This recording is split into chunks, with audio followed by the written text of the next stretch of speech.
Bonjour à tous et à toutes et bienvenue à cette discussion organisée dans le cadre de la 23e édition des RIDM, les rencontres internationales du documentaire de Montréal, qui se tiennent cette année en ligne du 12 novembre au 2 décembre. Mon nom est Bruno Dequen, je suis le directeur artistique du festival et la discussion qui va suivre portera sur deux films. L'un qui s'appelle maڵni, Towards the Ocean, Towards the Sea, présenté dans le cadre de la section Explorer la nature, en ligne du 12 au 18 novembre, et le second film, A Shape of Things to Come, qui est présenté dans la section Contempler la dystopie, qui sera présenté en ligne du 19 au 25 novembre. Comme la discussion va se dérouler en anglais, permettez-moi de changer de langue afin de vous introduire nos invités. It is my great pleasure to be discussing today with Hopinka, the filmmaker behind maڵni, Towards the Ocean, Towards the Shore. Welcome, Sky. If you can just raise your hand so we know. As well as Lisa Malloy and JP Sniadecki, the filmmakers behind A Shape of Things to Come. Welcome, Lisa and JP. Before we start the discussion, could you please introduce briefly your work and the film we're going to discuss today, starting with Sky? Hello, my name is Hopinka. I primarily work in I guess a more experimental format, looking at different facets of indigeneity, culture, landscape, language, and the ways that they can be explored through the cinematic form. My most recent film is maڵni, Towards the Ocean, Towards the Shore, and that follows two friends of mine as they wander around the Northwest in Oregon and Washington states. And the story circles around the origin of death myths from the Chinookan peoples in the region. The film is spoken in Chinookwala and in English, and it's kind of a woven meandering between these different elements, whether it's myself, Jordan Sami, Jordan Rasier, Sweetwater Sami, and the landscape. And yeah, please enjoy the trailer.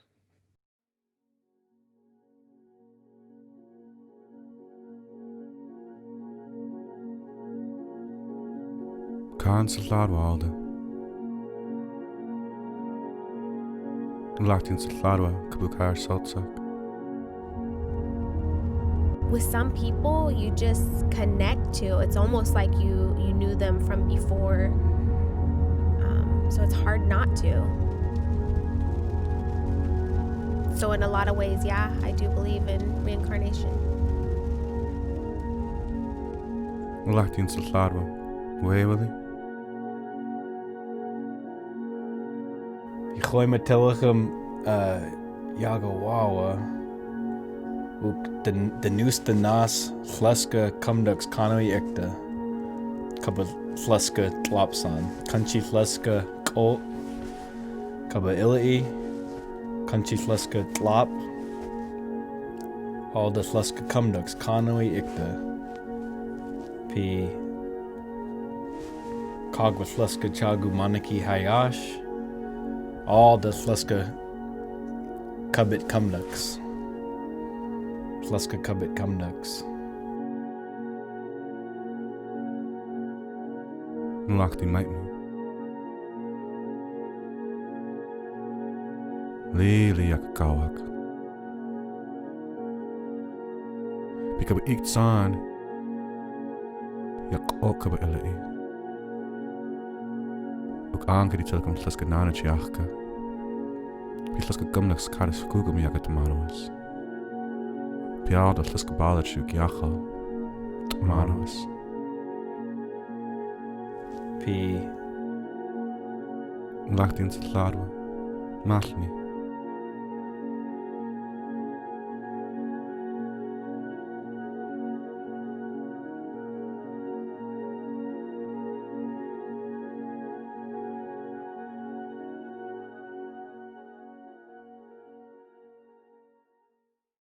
And Lisa and JP, your turn. Okay. Hi, my name is Lisa Malloy. This is A Shape of Things to Come. It's my first film. I guess I'm really interested in kind of like experimental and sort of like intersubjective modes of filmmaking, and Go ahead. Hi, I'm JP Sniadecki. I make films and I also trained as an anthropologist. My work sort of works at that intersection between sort of experimental ethnography and experimental cinema. It often gets put in documentary categories. I am very pleased to have a chance to show this film and to have shown, I think, all of my films at RIDM, one of the best festivals, I think, around today. And glad that things are still going forward. And we're screening A Shape of Things to Come, which emerges out of a film I made in co-direction with Josh Bonetta. It was a film at the festival this year, the two sites, El Mar Lamar, which was kind of a sensory ethnography of the Sonoran Desert ecology and the landscape as it's politicized and sort of constructed through various perspectives. And then in the process of making that, met the character of A Shape of Things to Come, Sundog. Very much want to talk about him as a character, because in fact, this is more of a constructed film than it is a sort of the conventional notion of documentary. And it follows the sort of uses Sundog as a cipher to explore the ecology, the flora and the fauna, the imbrication of nature and technology, and sort of brings about some really problematic, provocative, unsettling possibilities for responses to the murderous thing we call civilization.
Okay, now that this is done, as a first question, just to start things lightly, could you tell us how you connected and decided to focus your films on your specific characters, Jordan and Sweetwater for Sky and Sundog for Lisa and JP?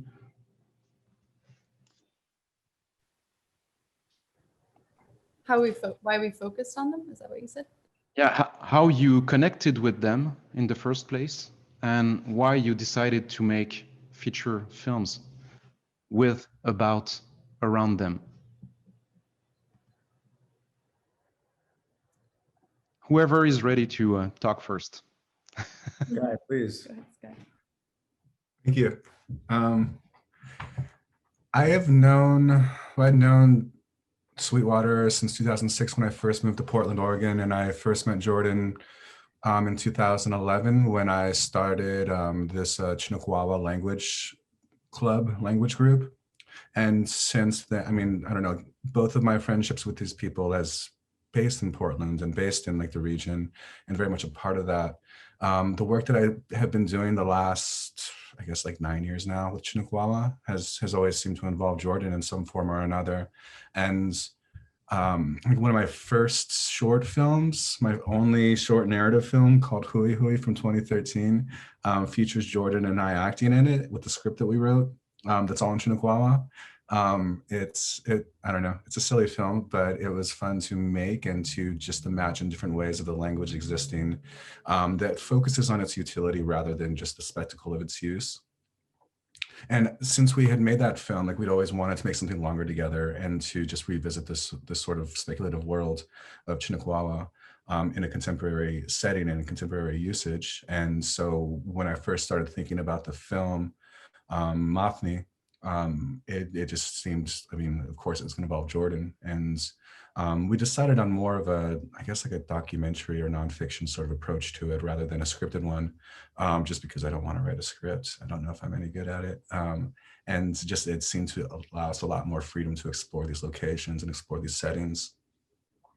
In Sweetwater, yeah, she's like been a good friend of mine for the last 14 years. And I mean, since I moved from Portland, whenever I'd visit and whenever our paths would cross, we'd always like go hang out, whether it was for a day or an afternoon. And sometimes I'd be shooting and sometimes I wouldn't. She actually appeared in another short film of mine called Anti-Objects, in a similar sort of fashion where I was in town doing some shooting for this film and she was in town too, and so we went and hung out and just walked around, and she appeared in some shots and that ended up in the film. In a similar sort of way, when I was in Oregon, going to the coast to do some, I guess like location scouting and also just like some tests with a different gimbal and a different camera. She was with me, and so she became like the subject that I would use to follow the camera around and like kind of learn how to use the gimbal. And so just, I don't know, just made sense to include her in the film. And that just became part of the process of making it. And it's just, I don't know, involving Sweetwater, involving Jordan, and just even looking at the parallels or even the discrepancies between their paths through these different landscapes, and also how to weave them together without trying to construct too much of a narrative around their relationships or non-relationships, and just rather their presence and make it, I don't know. It provided, the two of them helped ground me as I was moving through these landscapes as well with the camera, and with my own relationship to the land and my own relationship to the tribal region and those different homelands and bigger questions I have had about homelands over the last, I don't know, my life, I guess. But yeah, I mean, if anything too, I think that the film's a document of my friendship with these two people as it exists in these different spaces.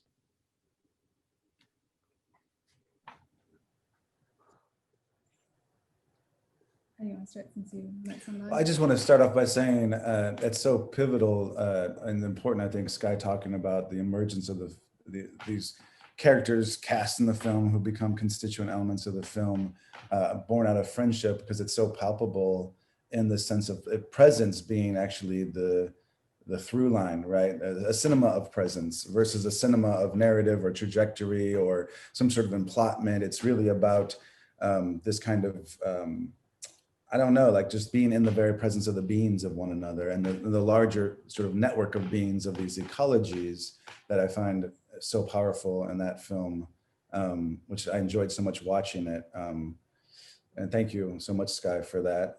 And I also feel like I would beg to differ a little bit about script writing, because you did write the voiceover, which I'd love to talk about later, which is, you know, like writing a script to some degree, even though you had the armature of a myth to help guide you. But, you know, most of us are working off of a set of myths that continue, you know, over, we're not necessarily inventing newness and new stories all the time. We're building off of our pasts and our histories. But I think a similar trajectory with our film in terms of friendship, you know, even though Sundog the person versus Sundog the character, you know, he can be a lovely friend. He can be a very frustrating friend, like the character himself.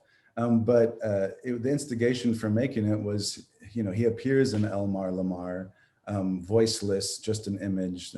We're not tapping deeply into his life, but we do film his actions and his presence. And so the film was born out of his interest of wanting to collaborate on a project. And then, you know, I know a lot of Lisa's interest in spiritual ecology and modes of filmmaking that are about this kind of like, I don't know, focus on ontology, right? And on like just perception and the before sort of frameworks of conception and narrativity. I know, you know, that's something that we were sort of had an intersection and a desire to pursue together. So we both started to work and going down to the Sonoran Desert. I didn't know how the three of us coming together to collaborate on a project would work. So maybe you want to say your impression of going down into that space.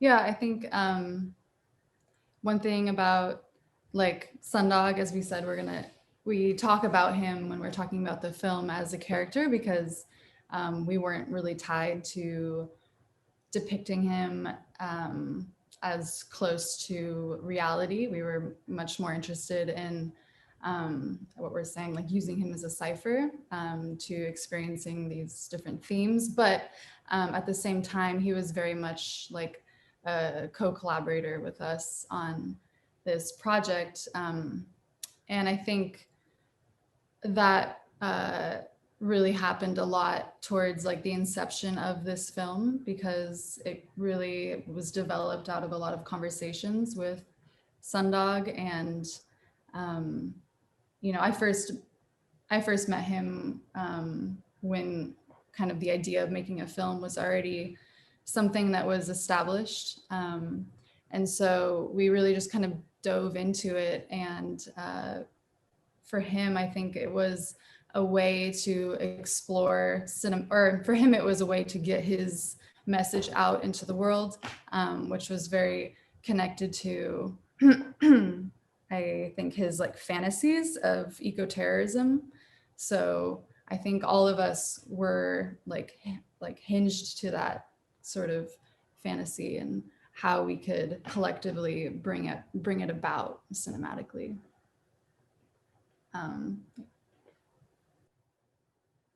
So in both cases, you would define the work that you've been doing as a real collaboration with the characters, even in terms of writing?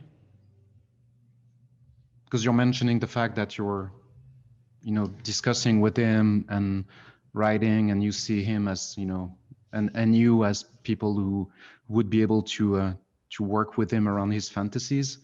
But also, I would like to know, in terms of Sky's work, how you worked with them, because it's partly documentary, as you said, but it's also an essay film, and you have your own conception of what you want to do with the myth you're working on, and you've got voiceover throughout the film, so it's not a pure portrayal in terms of like cinema direct portrayal of two people. It's more than that.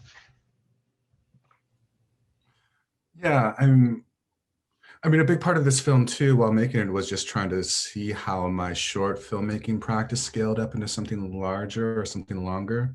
And a lot of that is just gathering footage in different locations with whoever I'm with, and then seeing how it all fits together on a timeline or in an assemblage or different iterations of an assemblage. And I mean, even like really, like, I mean, a big part of it was just like, hey, let's go check out this waterfall, you know, bring a camera, or let's go on this canoe journey. The canoe journey lasted 3 weeks, and it was just something that I knew I'd be shooting, but also became very cognizant about what I didn't want to shoot, what doesn't fit into like the protocol of shooting, and just like trusting my own instincts around my relationship to these communities and what is and isn't appropriate. And with Jordan and Sweetwater too, both of them like know these protocols and know how to navigate these different spaces. And so really it became about a collaborative sort of relationship around, I mean, yeah, like I sent Jordan a bunch of films that I was thinking about, just in terms of like letting him know how weird it's gonna get, and or how much to like, you know, expect and how much to like be open to. And he's always like down 100% with whatever I show him or whatever I talk about, or just like even the idea like, I don't know what this is going to be about, but it's going to involve the origin of death myth. And having that as an anchor and having that as a point to pivot around really gave us a lot of freedom to just, I don't know, like be in the moment while we're in front of the camera, and him trusting me to do something with the footage that felt true to him and his relationship to the myth or to his community, or to canoes or to, I don't know, his family. And similarly with Sweetwater, where I don't know, like for that part of our movement through these different spaces, a lot of the conversations we were having were just about, I don't know, like family and like this transition in her life. And I mean, I think a lot of the things too about those sorts of conversations were just the things that she didn't want to say and the things that she left out. And I don't know, I think that touches on just, I don't know, a certain intimacy or a certain aspect of our friendship that's, I don't know, I'm not necessarily trying to make everything that we talked about and experienced through the filming of the projects a part of the film. And in that sort of way too, just like showing them cuts and showing both of them different iterations of the project and making sure that they're comfortable with how they're being portrayed and how they're being presented was a really important part of it, where, I don't know, like, I mean, I don't think of either one of them as subjects or characters. And I mean, they're definitely collaborators in a sense. And I don't know, like their agency within the representation is super important to me. And I think that allows, I don't know, just like that, not that I'm ever asking for permission to do this, but it gives us permission to move through these different forms or through these different styles or these different expectations around what nonfiction or documentary or essay or experimental each offer. And in that regard, the collaboration and just even the communication between myself and Sweetwater and Jordan and the tribe was a big part of just trying to find a new way to tell these different stories. And that was one of the main things that we were looking at too, is just how do myths exist right now and how do they become part of our lives right now? And how do you film people living their lives where these myths are a part of their lives rather than something that's historical? Should we talk about Sundog and collaboration? Mm-hmm. Yeah. Yeah, I think like with Sundog, we I think a lot of we ended up spending a lot of time with him, just hanging out. Like he was very excited to kind of introduce us to various parts of this landscape that he lives in and things that he's connected to. And so I think a lot of our process collaboratively was just sort of all being really open to, I guess, the landscape as a place to like explore these, I don't know, to explore this film that we're making that we really, I think I would say like when we started, we didn't have such a clear idea of what we were all doing together, but yeah. I mean, I think it's just very similar, Sky, to what you're describing in terms of wanting to co-create, wanting to try to inform and be as transparent, both about sort of what you don't know as much as what you do know. And hopefully that trust and the intimacy is there to go forward. I mean, I think it's important to say that, you know, Sundog the person, even though he seems like a reclusive individual, you know, sort of noble savage, he's actually, you know, very lonely and desirous of attention. And so, you know, that worked together as a way for him both developing our friendship together, but also being a conduit for him to get his message, as Lisa was saying, out to the world.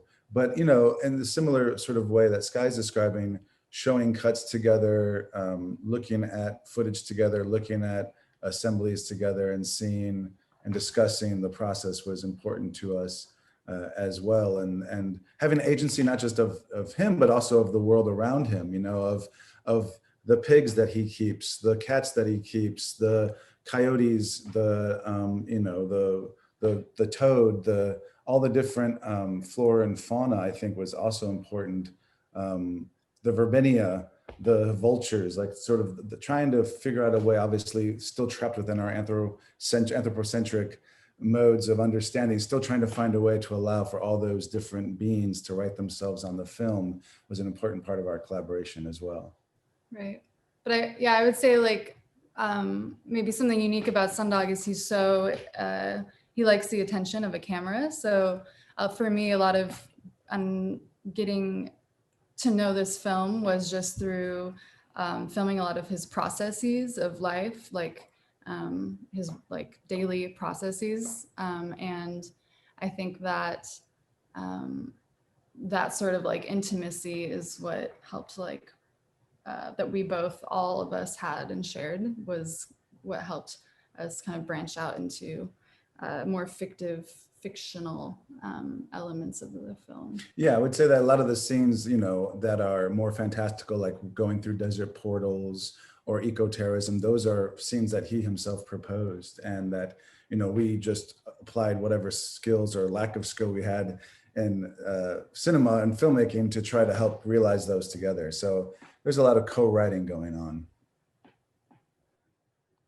And you also all mentioned at the beginning of the discussion, you all use the term experimental to define or try to define your works. So could you elaborate a bit on your specific filmmaking choices that you do in the films, especially like the work on natural sounds, the relationship you have with the camera? Like, for example, Sky, you tend to show the camera like dropping, like you show that someone is holding the camera throughout the film.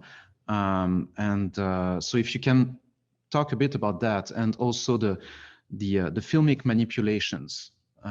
So sometimes like in your relationship with how you shoot people and nature, because those are you have very different styles.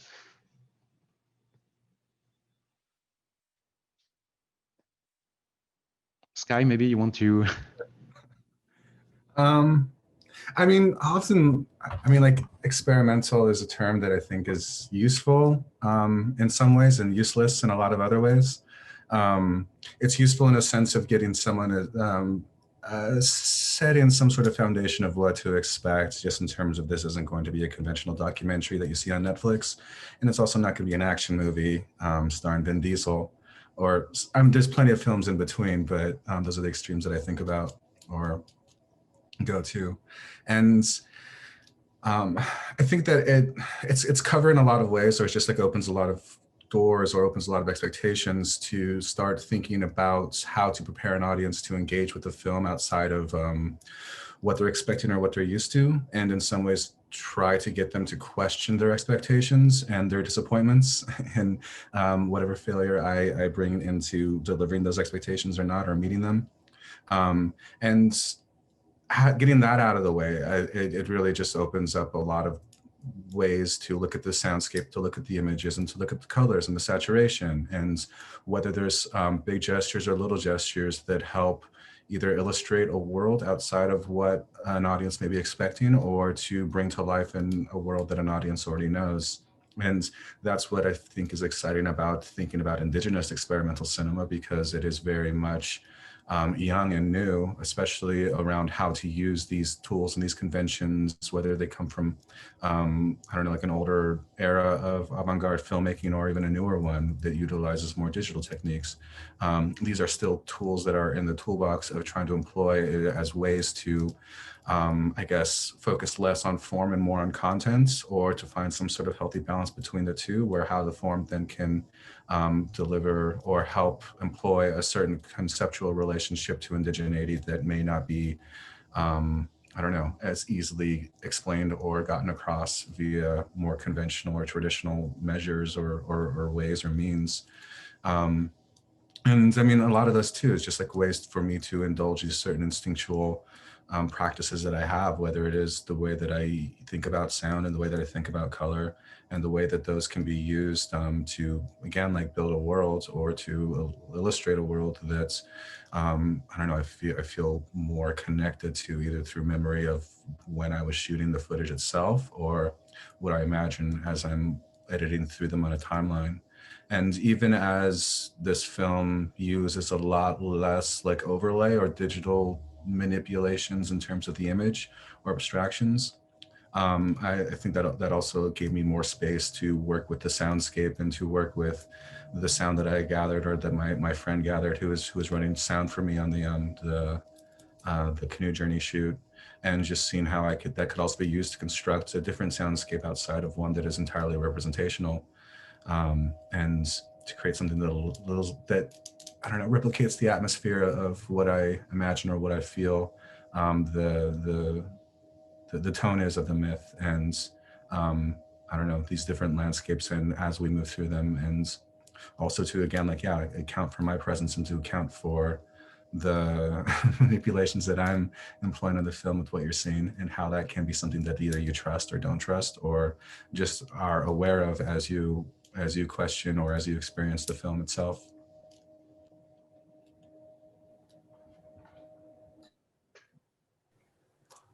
Yeah, and I love what you said, Sky, about like a release of expectation of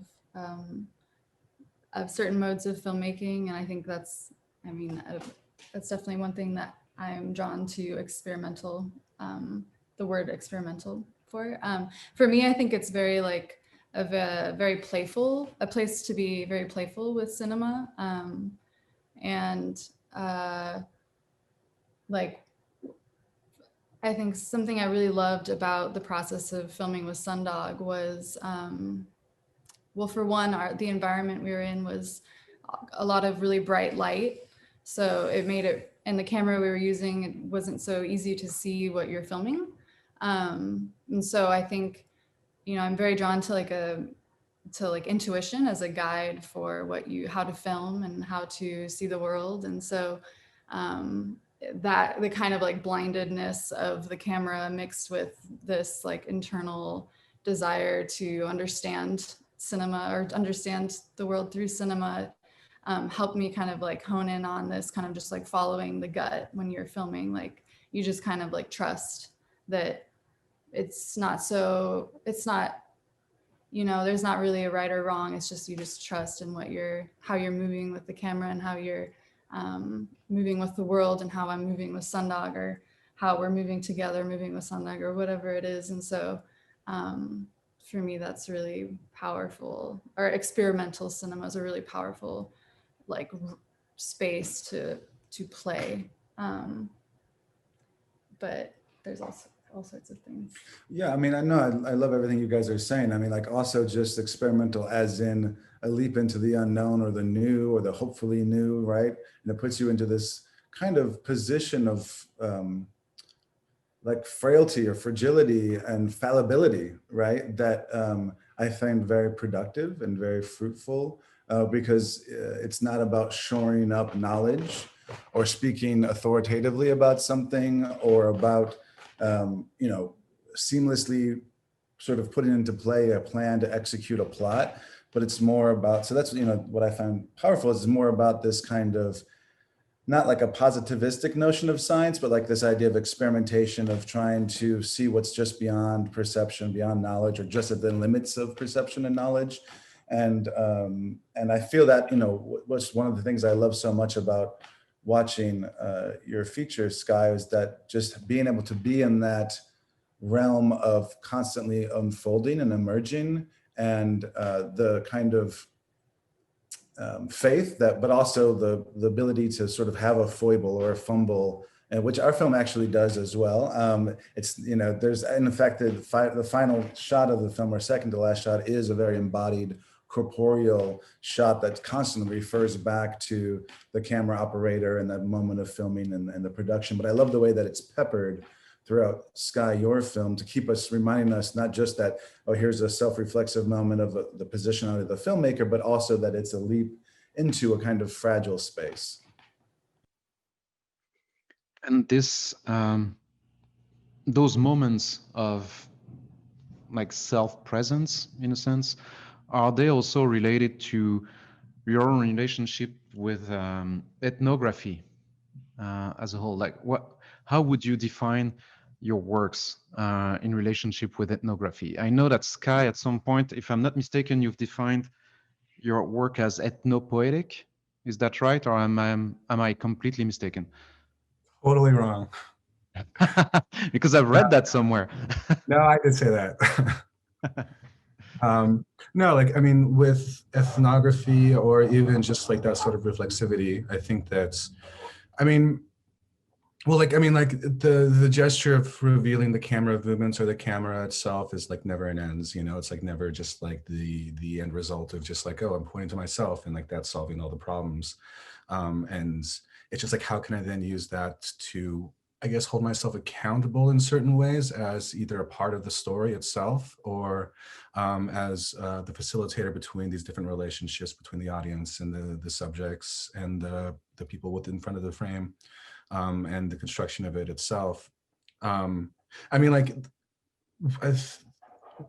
early on thinking through more ethnographic films or that tradition and that history, even related to my own family or the communities that I'm a part of or am adjacent to, it was always something that really informed how I was trying to think about the works that I'm making, or even just the authority that I now have or now wield with the construction of these films. And even with, I don't know, maybe it was like 3 or 4 years ago that I started to think more about mythology and less about ethnographic filmmaking or the ethnopoetic, which, I mean, for me, it got me to the point of thinking about mythology in a way outside of one that is entirely grounded in trying to understand something, I don't know, scientifically or to quantify whatever it is that I'm doing. It's just like, it always circled around the ethno, you know, and I just didn't want to circle around the ethno anymore or have that as a prefix that then defines what I'm doing or what I'm interested in. And so, I mean, I don't know how useful mythology is in that sense either, but it just it's just also like a stop on this like sort of path of trying to figure out what I'm doing with the camera, and also like what are these stories that I'm interested in telling, or how can an understanding of the history of ethnographic filmmaking, as well as just what is going on contemporarily, and also what does the future look like, and even just how does my relationship to mythology stem from that understanding, where I mean, there's this assumption too that, like, you know, mythologies, you know, ended, or the creation of new myths ended once they were written down by anthropologists 100 years ago. And so what does the creation of new myths look like, or what does the enactment of these myths look like without that sort of a false preservation aspect to it, that they have been written in stone and they can't change and they can't evolve, because that was the ideal version of, or the culmination of a civilization or a culture. And after that, everything from that on is lesser. So I think, like, ultimately, like, ethnography has led me to think more about the actual creation of new myths, and also just the continuation of a culture and community without looking at my own self, my own family, my own history through that lens and through that gaze or through that filter.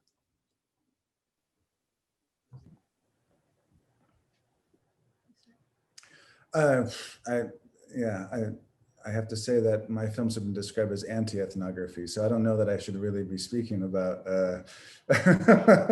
depends on how we characterize ethnography as well, right? If we characterize in a particular sort of popular notion of ethnography, then I'm very okay with claiming my works to be anti-ethnography, because it's, you know, that sort of conventional popular sort of depiction of anthropology and ethnography is one of a sort of obviously unrepentant and uncritical of its colonial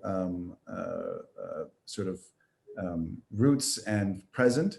Whereas if we think about ethnography and anthropology in a far more sort of experimental or sort of critical mode, then I do think that it leads us to interesting questions, as Skye is talking about. It's grappling, it's a discipline and a mode of engagement that's grappling with the critique of construction of knowledge, which I think is really, really important. You know, I couldn't help but think often in watching Skye's film of Truman Ha's notion of speaking nearby, rather than speaking for or speaking about. She talks about speaking nearby the other, whether that person's a part of one's sort of identity group or not. There's still this sort of epistemological humility about what can one say about the other, what kind of knowledge can one have of the other, and the best that she says one could do is speak nearby. And I think that kind of engagement is powerful. Of course, I don't have any sort of reverence, and I'm not trying to, you know, carry a card of being an anthropologist or some flag of anthropology into the world, because I would never do such a silly thing. But I do think it can lead us to some interesting questions, as long as it's approached with, you know, going back to this question of a playfulness, irreverence, but value for some of the critical engaged questions it can raise. Yeah. I would just add that, like,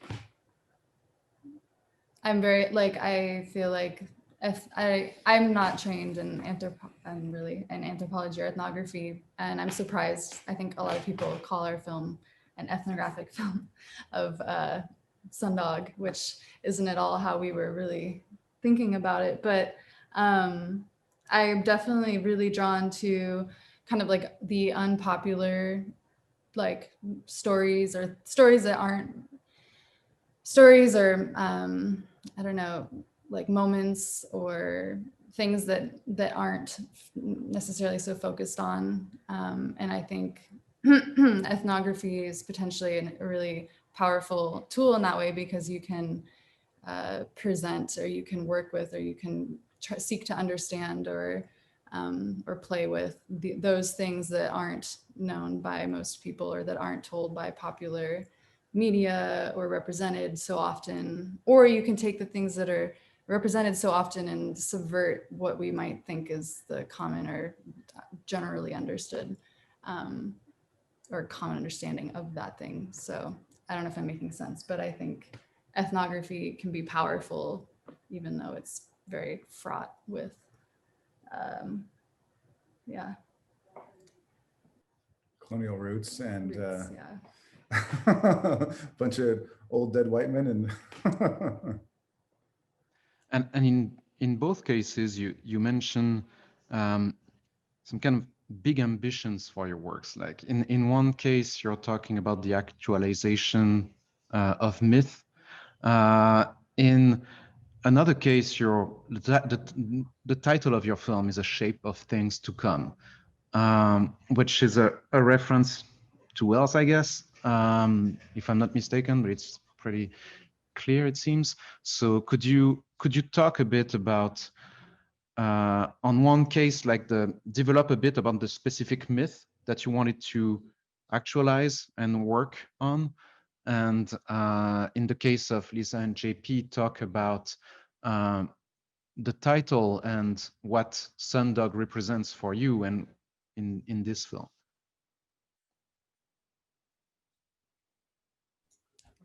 I'm not quite sure. I mean,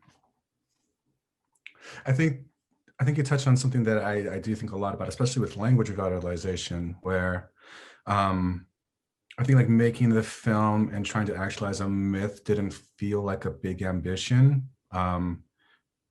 It's just like, how can this be easy? Or not, how can it be easy, but how can this not seem as ominous as, I don't know, as I'm told it should be. Similar with like language revitalization, where one of the big hangups or challenges of indigenous communities learning their language is you have a bunch of white linguists saying, oh my God, this language is so hard, no one can learn it, you know? And it's just, they're telling us about how difficult our languages are to learn. And that already sets up this sense that we are not worthy to speak this language, or we need to get a PhD in linguistics to speak this language. And it's just like this rerouting of an engagement with our own culture and our own sort of relationship to family, to history, to location, to land. And I think that's like, you know, it's not a healthy or constructive framework to think about one's involvement with one's own history, with one's own family, or one's own culture or mythologies. And in similar sort of ways, like the challenges that I felt with this film were more just, you know, how do I, as someone who speaks this language but am not a tribal member, engage with this myth and with this community that I'm a part of, not as a community member, but as a guest and a visitor. And so that became more of the challenge, or the worthy challenge, as opposed to just trying to actualize a myth itself. I mean, I guess like that, I'm not saying that part's easy, but that part just feels like something that's, you know, it can be as hard as you want it to be. And in terms of like collaborating with Jordan, talking to tribal members, talking to my language teacher, and just going through all these different protocols and steps that aren't in place, and trying to create these different sort of protocols for how to engage with myth outside of an extractive one, where, I mean, like there's a lot of full cycles of myths that are, you know, published and have been published for the last 100 years and readily for, you know, Western consumption, but still it's like they're not okay to be told at a certain time of year or to certain people. And so how can I reestablish these sorts of boundaries and protocols that are part of a tribal tradition? And so just that's the more adjacent part of it that I think is, I don't know, exciting. You know, I think it's like exciting to think about how these new medias that are being created can function in a way that supports the autonomy and sovereignty of indigenous peoples that have had so much of their cultures, our cultures, extracted and published and I don't know, taught.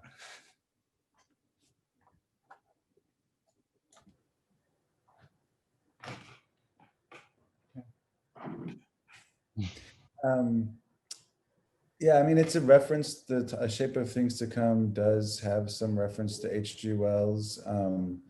We should credit Joe Bender, a friend of ours, for presenting the title for a potential other project that was also about climate change and environment and potentially eco-terrorist scenarios. You know, I think, you know, we can talk about the H.G. Wells book, The Future History. We can also talk about how the title, how it functions for us, you know, in terms of it sort of propelling in perhaps a very provocative and or maybe overly ambitious way audiences to just think about a near future history kind of situation, that this could be placed within a sort of very not far off potential dystopia, and to just call into question more or less the status of the time frame in which this film takes place.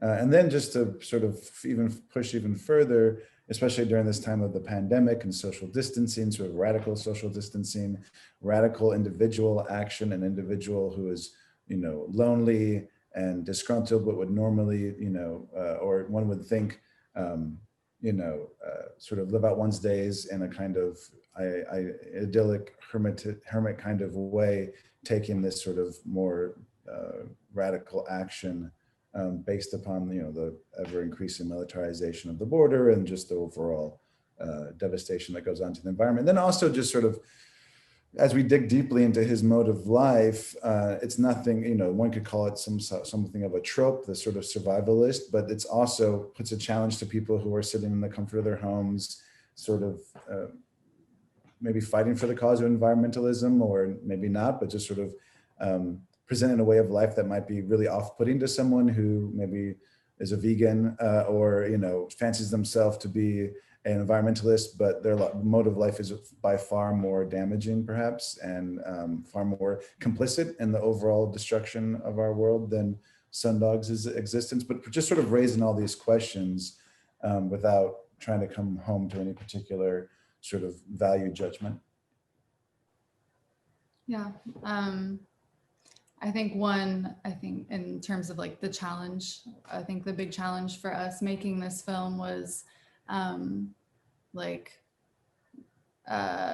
you know, we could have taken a totally different focus and just called the film Sundog or something that was really married to the reality of Sundog. But the challenge for us both was not only that we're focusing on one character, like as sort of an anthropocentric way of getting at the non-human or getting at the eco-terrorism or understanding these other themes, but it was really a challenge to sort of strip down the reality so that it can be open to those themes, and do it in a way that's respectful to everyone and responsive to everyone. And it's only three of us, but it's still, yeah, I think that just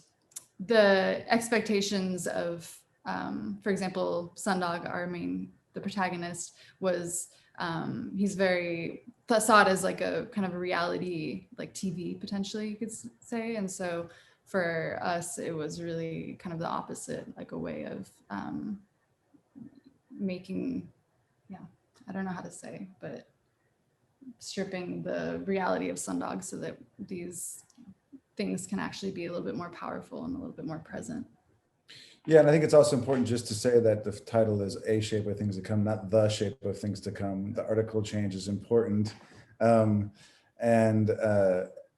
Yeah, I think it's a really, you know, ambitious, maybe somewhat poetic title. Maybe it works and provokes some thought. Maybe it is. Maybe it's total hubris. Maybe it's overly, too much hubris or whatever. But we like the orientation it puts people in a way that could be contesting and yet also sort of finding themselves perhaps captivated at times by this individual who is a very vexed, you know, contradictory human being, like most human beings. This is not, we're not trying to create a romanticized portrait of a guy in the desert. I hope that that is clear. And so we're sort of trying to push it back onto what larger associations and questions could be raised by this encounter. And you all mentioned the fact that you have, you intellectualize your work, but yet at the same time, you're very instinctive when you're shooting.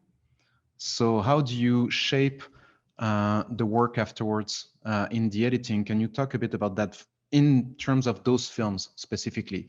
How you moved from instinctive filmmaking, which might be related to more like friendships and also following people, being, you know, listening to them, and then how did you shape the films, because they have a very specific structures?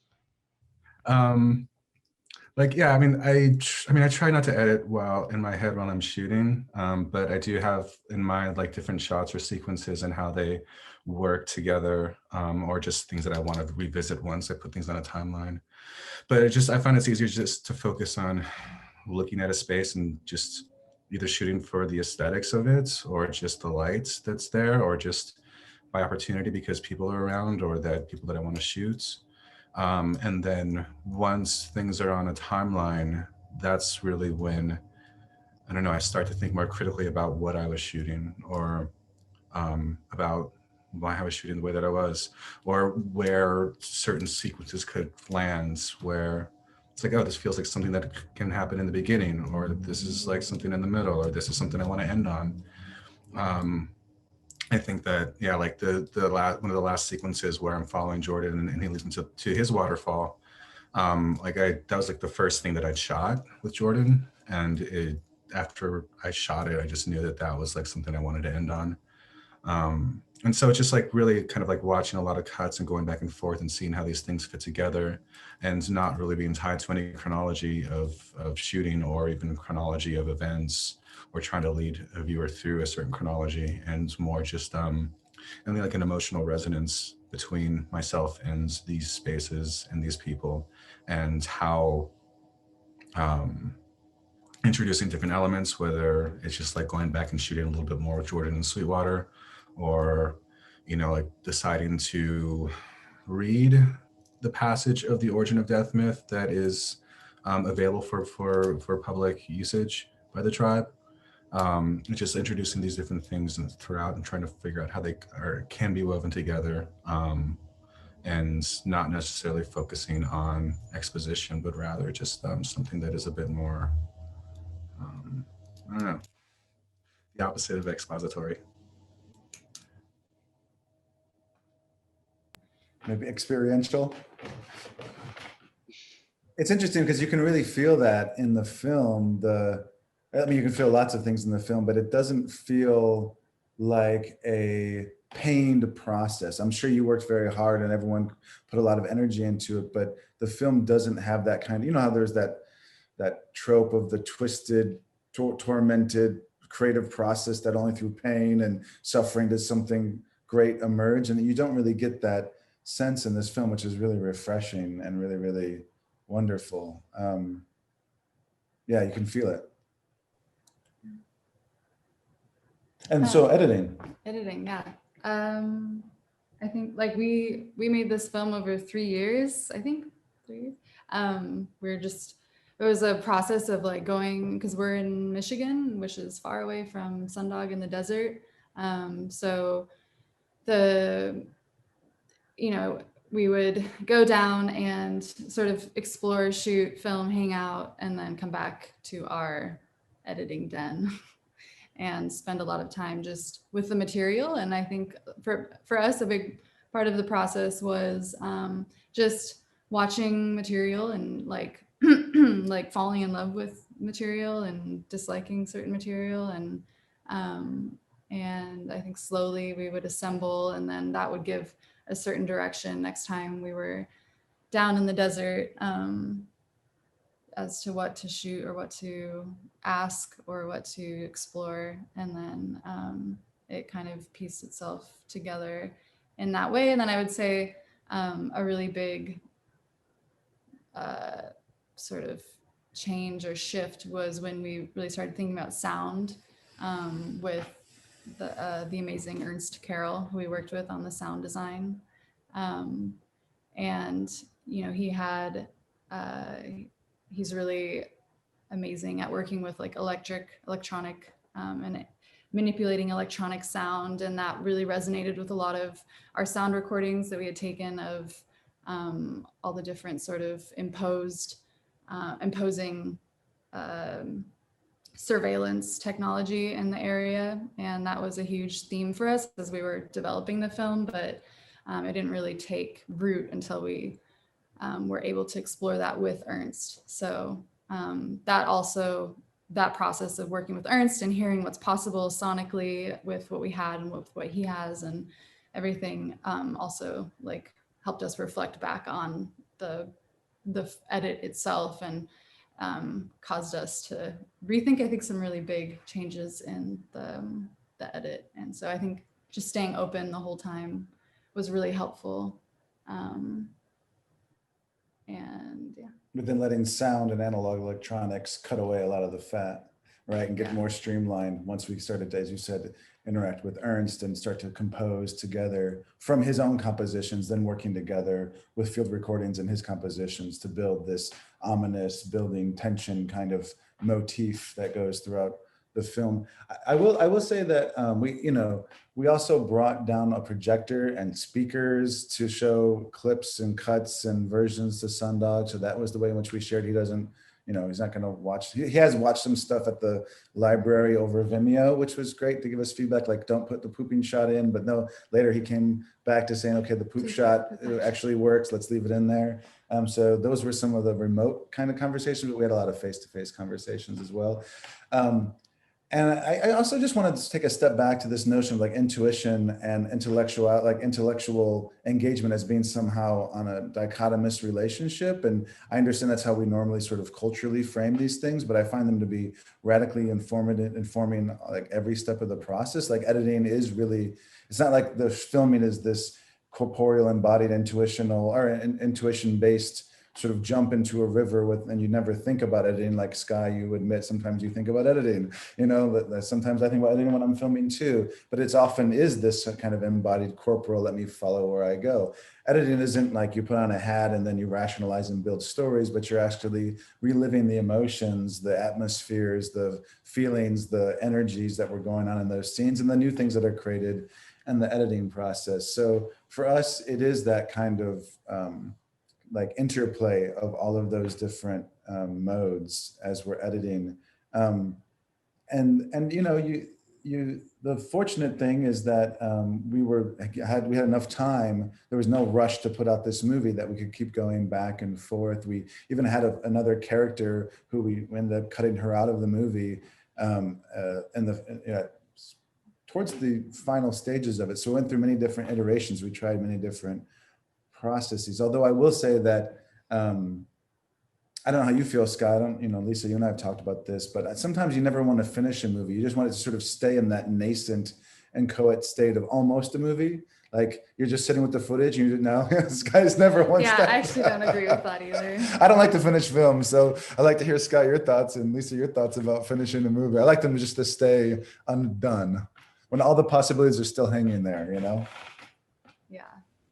I don't know, I feel like there's always this moments where, I don't know, I really enjoy making, it's like I'm always like waiting to get to the next step because like that's always the fun part, but it never is the fun part until after I reflect on it, Like, it's like, I just can't wait to go shoot and get some footage. And then it's just like, what am I going to shoot? Is this good? Is this not good? And then when I see on a timeline, but I hate going through footage. It like takes forever. And so I don't like to shoot that much.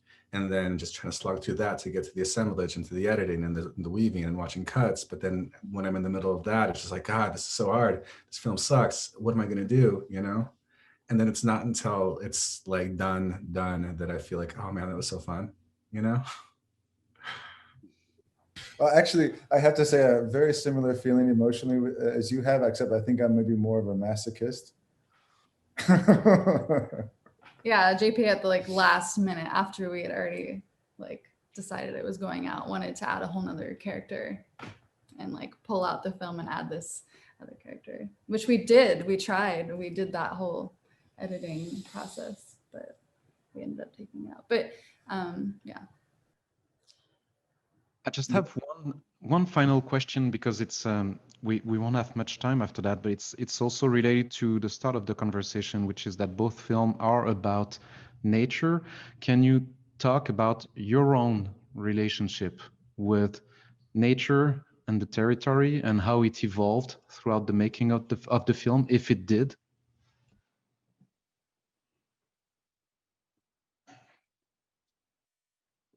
Yeah, like I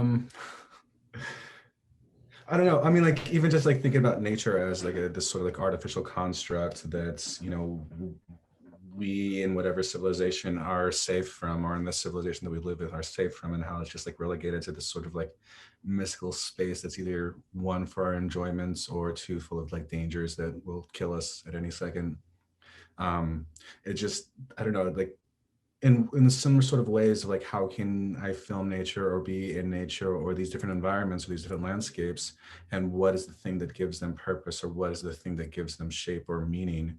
And I think like I mean, I've been thinking about this for the last few years now. I think this like definitely has informed the film.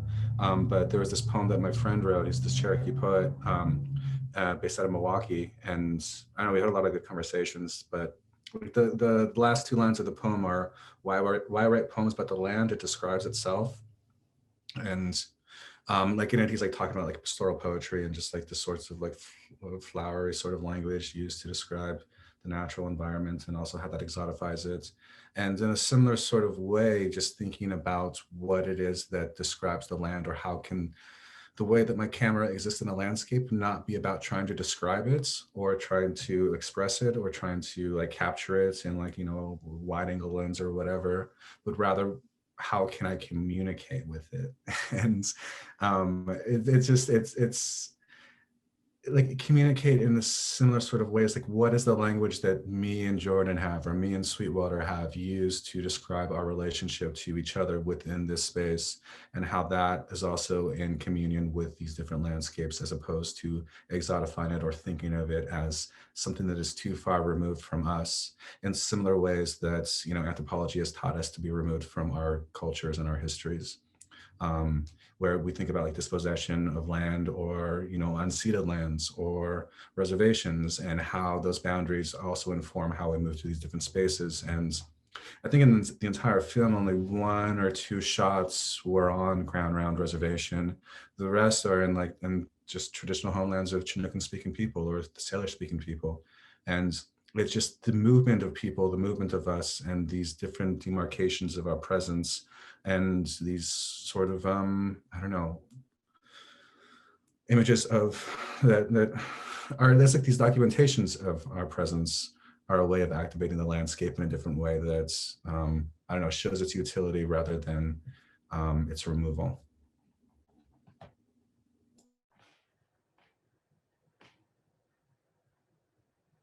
Yeah.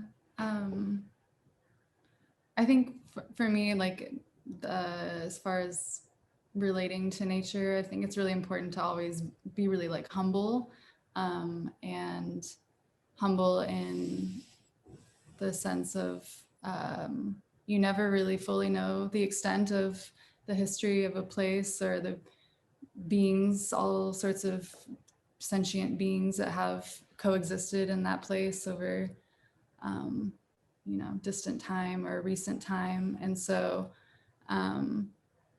you know, and yet you sort of need a focus to ground your orientation to a place or a thing within a place.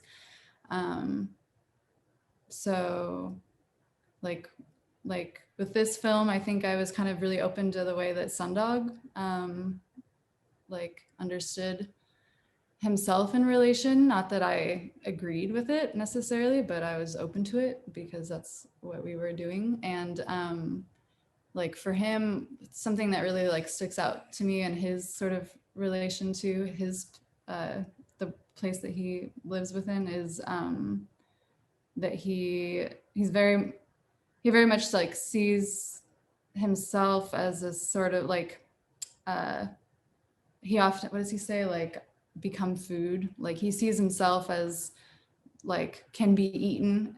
He does, and also can provide, and his actions also affect the things that eat. So like, you know, he has, you know, cultivates this sort of garden, a space, I guess you could say, and he sees that as like feeding, you know, amphibians and bees and birds and bugs and coyotes, and, you know, everything that he does in his life is like, oh, you just gutted a javelina, okay, these guts can be fed to the coyotes, or they can be fed to whatever creature is going to come around tonight. And instead of like, nothing is really like thrown away. It's all, everything is sort of a messy, like cyclic, everything is all really very connected in that way. So I feel like that making this film was helped, or it was really interesting to focus on that in terms of my own understanding of nature. And yeah. Everything you guys just said is really beautiful. The only thing that I would add as like a total outsider to the desert, even though I've made 2 films there, is I continue to be an outsider, deeply an outsider. I feel very grateful, you know, for the experiences that I've had there. And I, you know, still I still have an unresolved criticality towards myself about the romanticization of the desert and of this land. You know, I'd like to think that I'm not involved in any kind of romanticization, but I think that would be a false sort of whitewashing of the reality of both colonial history, but also just my own facticity. And then I think, you know, nonetheless, I think there are particular latitudes and longitudes that people connect to in their life. Maybe it's not their homelands, not that that some latitude that you resonate with then becomes a new homeland, but to have a connection, you know, to have the desert and that particular region kind of get a hold of you, I think is a powerful feeling to give into, and just try to be respectful as possible while you're in that space. But just want to underline how little I know. And even, you know, the indigenous people of that region, Tohono O'odham people, you know, they describe the desert often in a labyrinthian depiction. And I think that's a really important thing to keep in mind as an outsider, that this is a land that you will never fully understand.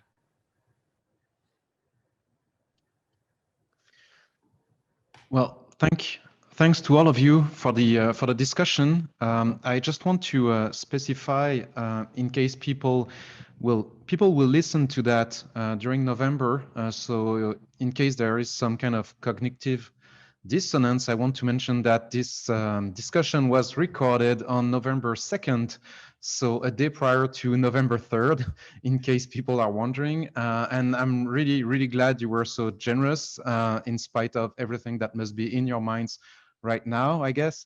And we're gonna think a lot about you guys in the upcoming days and months and years, probably. So thanks again, Sky, JP, Lisa. Your films are available online en ligne at ridm.ca. Pour rappel, les films seront disponibles sur notre plateforme en ligne.ridm.ca. Merci encore et bon festival. Thanks again. Merci beaucoup. Thank you, Bruno. Thanks, Sky.